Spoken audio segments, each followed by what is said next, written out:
Welcome. I am marketing expert and business coach Melissa Kellogg-Lewick, and this is the Doing Business Like a Woman podcast, where we are exploring and teaching you how women are reinventing the way business is done and money is made to help you create greater impact and financial freedom, one business at a time. Well, hello, my friends. How's it going? You're having a fabulous day.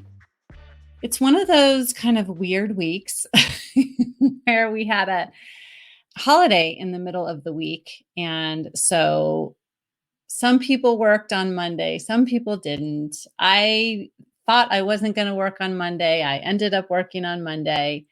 And then we had our holiday on Tuesday, and then Wednesday is like, is this Monday? Is it Wednesday? It was just kind of weird. But this week, I feel like, is one of the most important weeks of the year because it is the first week in the second half of the year.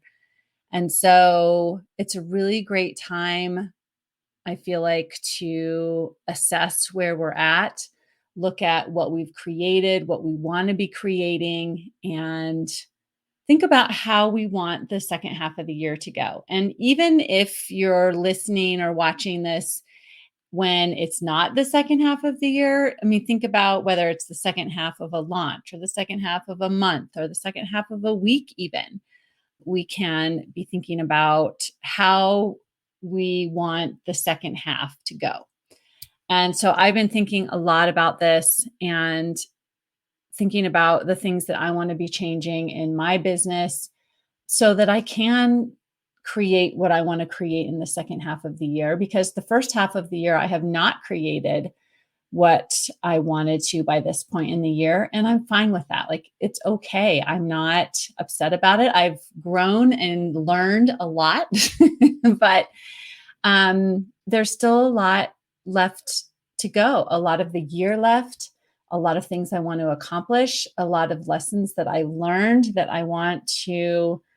things I want to do differently in the second half of the year. So I want to just share with you how you can finish the year strong, how I'm planning to finish the year strong, and the process that I have gone through that I really feel like is going to set me up for success for the second half of the year and get me closer to achieving what I want to achieve. And that's really what business is all about, right? We rarely are going to hit the mark the first time out of the gate. The first time we try something, the first time that we, even the first half of the year, right?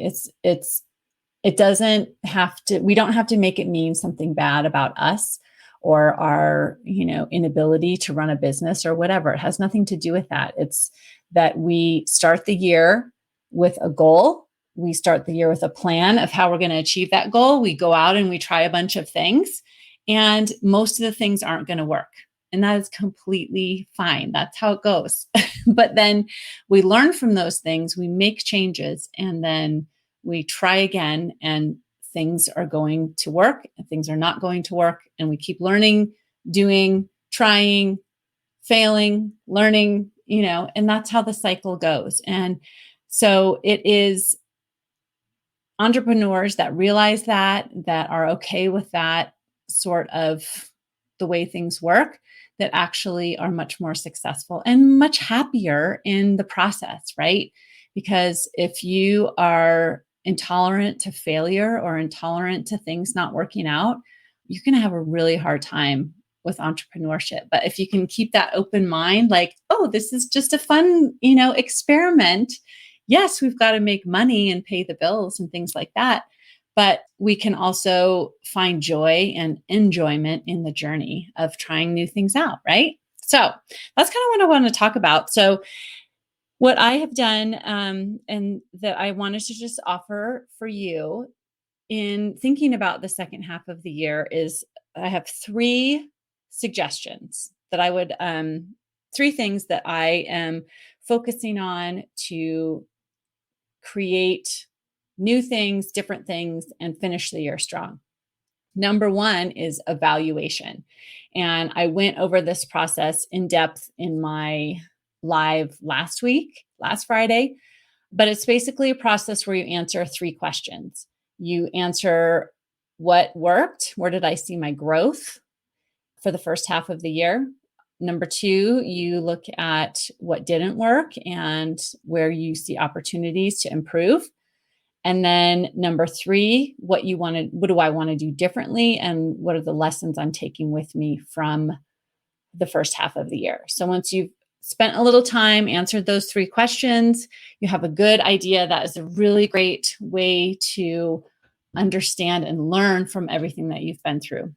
But in addition to that, I want you to have a good idea and a good handle on your numbers. So often, myself and with clients I talk to, we're guessing at how we're doing financially and not really knowing. And I would highly suggest that you know how you're doing. And if you don't know, you need to book an appointment with me and I can walk you through. I have tools to help you really get a good handle on what your numbers look like and the numbers you want to be following and looking at. I mean, obviously, we need to know how much money we're bringing in. We need to know how much money is going out and know those trends. But then we also want to know numbers around, like what is our growth from month to month, quarter to quarter, or non-growth? What is the cycle of our business each year? Because our businesses aren't always going to be having revenue flat. We have, I see that as something that can be really difficult for entrepreneurs. If you're thinking, oh, it's going to always be 10K every month, and then one month is 7, the next month is 5, the next month is 17, the next month is 10, that's just the ebb and flow of business.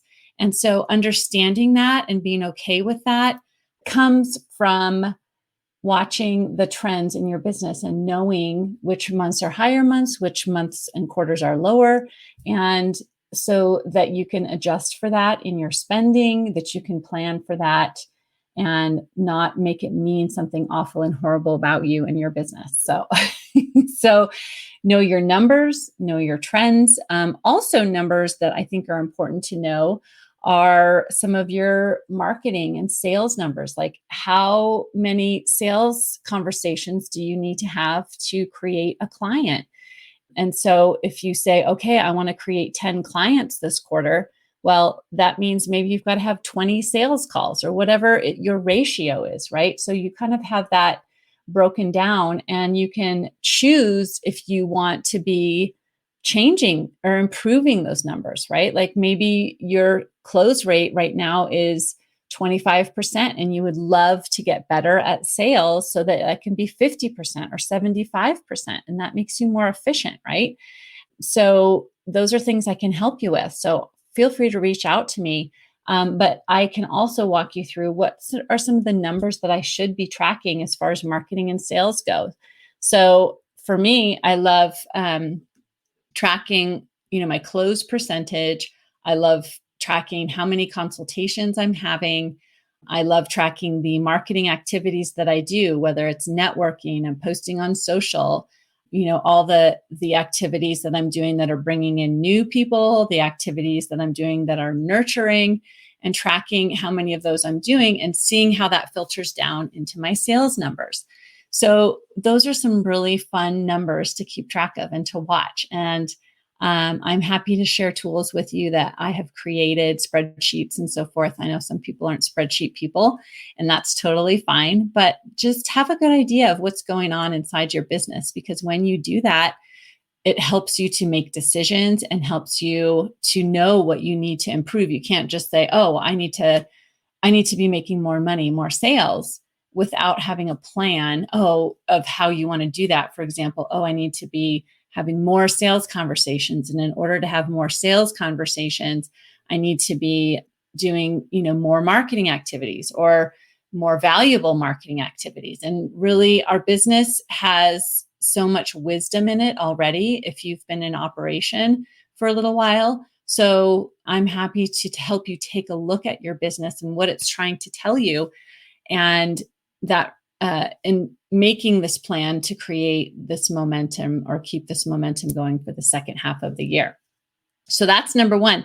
And then also always be thinking about, in terms of evaluating, thinking about your 80/20, right? So we all have 80/20 going on in our businesses. So there's 20% of the clients that are bringing in 80% of the revenue, or there's 80% of the difficulty or hardness or things we don't like about our business that's only creating 20% of the revenue, right? So start thinking about what are your 80/20. And in terms of evaluating, where is your zone of genius? Where is the 20% in your business that's creating 80% of the revenue or the value, right? The wealth of knowledge and expertise in your business.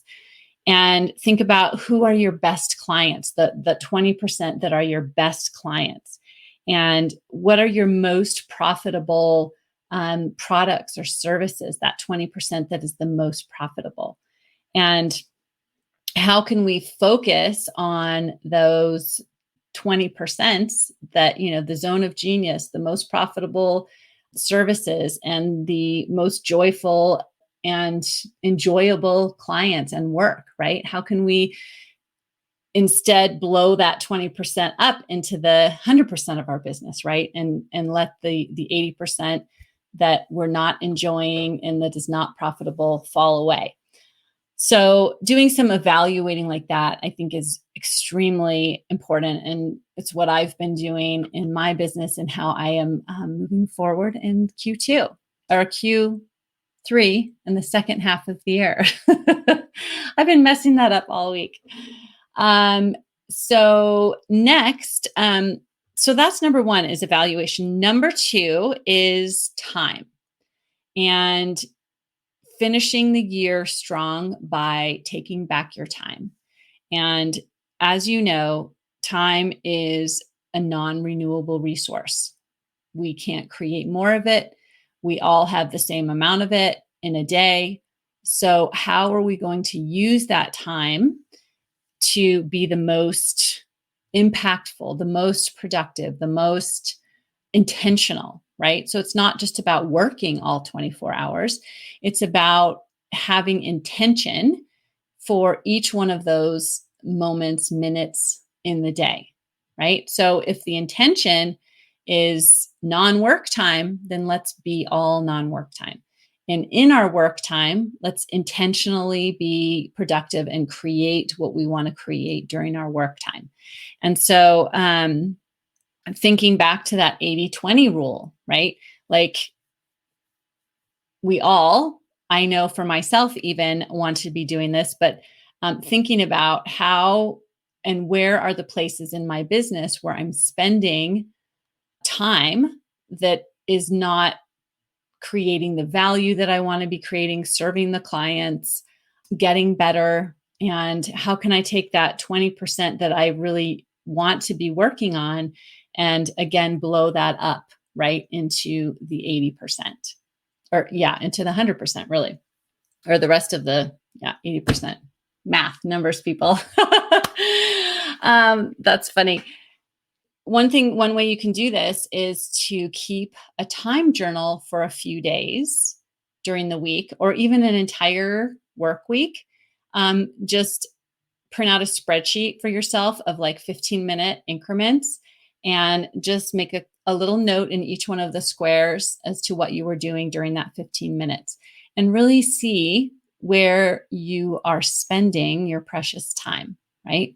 And are you spending it on the things that you want to be spending it on? And it's only from a point of curiosity. It is not something to beat ourselves up about or to be critical about, but it's like, this is so interesting. I wonder, what is going on with my time? And I am going to be doing this myself as well, because as I'm going through my days, I'm thinking, am I spending 80% of my time on those things that are in my zone of genius, that are really creating value and growing the business? And so if I'm not, then I want to be making some adjustments, right?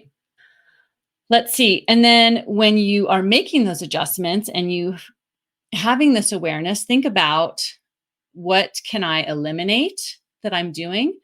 What can I delegate and what can I automate? Right?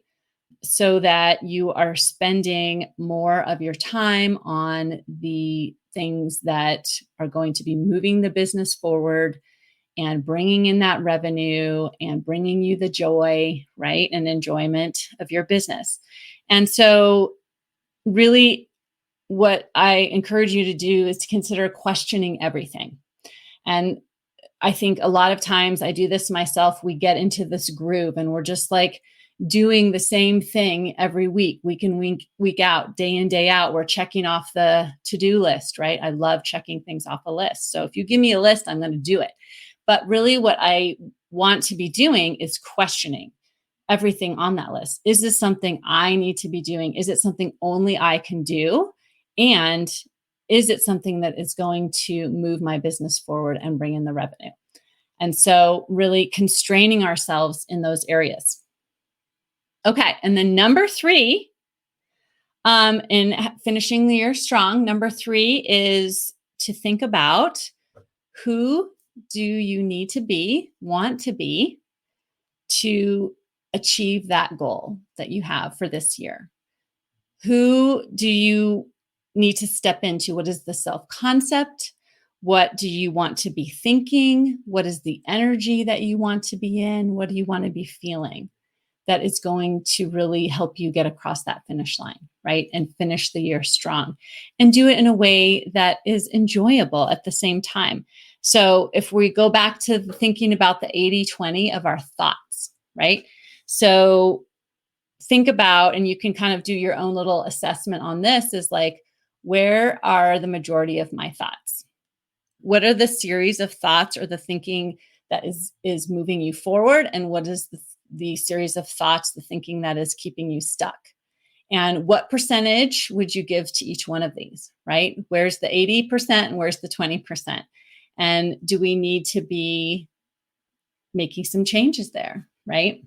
Because wouldn't that be fun to be spending 80% of our time and our thinking time in thoughts that are motivating, helping us to stay committed and determined and purposeful, and especially in our work time, right? Like, I'm not talking about you have to be all fired up 24 hours a day. That's not really what it is. So thinking about, what is your future self, that at the end of 2023 here, that you have achieved that big goal that you set for yourself at the beginning of the year. You've achieved it. It's completely done. And how are you feeling and thinking about yourself, right? And I was thinking about this, and it's like, I was thinking, I would be so very proud of myself. I'd be so very proud of the commitment, the energy I created, and that I stuck with it. I remained committed and I created what I set out to create. And so I can begin or practice thinking and feeling and being in that energy right now, right? Even though it hasn't happened yet, or it's in the process of happening, really. I mean, hasn't happened yet maybe isn't a thought that would serve me, but it's like, I'm in the process of creating that. No, I haven't created it yet, but I'm going to. And it's in the works, right? So thinking about stepping every day, every moment of the day into that self-concept of the person, the woman that achieves that goal, stepping into the embodying and becoming the person that achieves that goal. And so, and doing that and practicing that more and more throughout my workday every day. So you can practice expanding that little by little throughout your days, throughout your weeks, and then celebrating, right? So at first, maybe you're embodying that future self 1% of the time, or 5% of your day, or, just a small fraction of your workday. But as you do that, you create so much more value. You show up in a whole different way, right? Your vibe is completely different. It's much more attractive. And so I really just ask you to consider and encourage you that that is how we're going to create that momentum going forward, that it's much less important what we're actually doing than coming at it with this approach and really approaching our business and our work from an energy of purpose and determination and willingness to learn and willingness to figure it out. And when we do that, it's going to happen, and it's going to happen so much easier with more flow, a lot less force, right? And so just celebrate your progress right now and have grace for yourself, and think about how far you've already come this year. Even if you're not where you want to be, I'm not where I want to be yet, but I'm exactly where I'm supposed to be, right? I'm learning the lessons I need to be learning. And I see how much I have created, and I see how much I've gained in this first half of the year. And I'm going to stand upon that and believe that I can create exponentially more in the coming months. And so this is the type of work that I do with my clients that I would love to do with you as well. If it's something that you feel like would be valuable to you, I would love to have a conversation, and we can talk more about how I can help you, coach you, be your advisor, and help you get to that goal that you have set for yourself for the year and create that momentum. I'm so excited that for the rest of this year, I feel like it's going to be great. And I just appreciate you being here today. I'm so glad that you joined me. And I hope you have a fabulous rest of your day and weekend. And I know this is going to be a great third and fourth quarter, second half of this year. And I wish you all the best. And I hope to see you and speak with you soon. See you next time, you guys. Bye. If you like this podcast, then you have got to sign up for my free on-demand video training, Grow Your Sales Doing What You Love, where I teach you in depth my simple process that you can implement right away to harness your mindset and your skills to grow your sales to whatever level you want. So go grab that now. The link is in the show notes, and I'll see you next time.